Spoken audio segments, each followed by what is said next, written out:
राज्यातील 2 मंत्री माळेगावच्या सभासदांना धमकावतात। सहकार बचाव पॅनल प्रमुख चंद्रकांत तावरेंनी हा गंभीर आरोप केलाय। अजित पवार, दत्तात्रय भरणेंवर तावरे यांनी गंभीर आरोप केलेत। माळेगाव पंचवार्षिक निवडणुकीच्या पार्श्वभूमीवर मोठा गोंधळ सुरू आहे। कुणीही कुणाला धमकावत नाहीये असं स्पष्टीकरण दत्तात्रय भरणे यांनी दिले।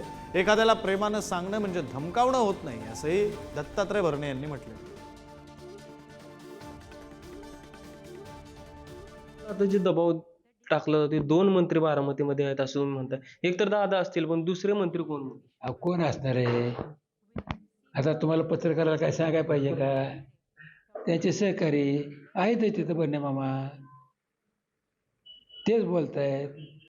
आता कोण काय राजकारणाचा पालखीचा सोहळा आपल्या आता आपण इंदापूरमध्ये असं कोण कोणाला धमकवत असायचा विषय सुद्धा नाही आहे।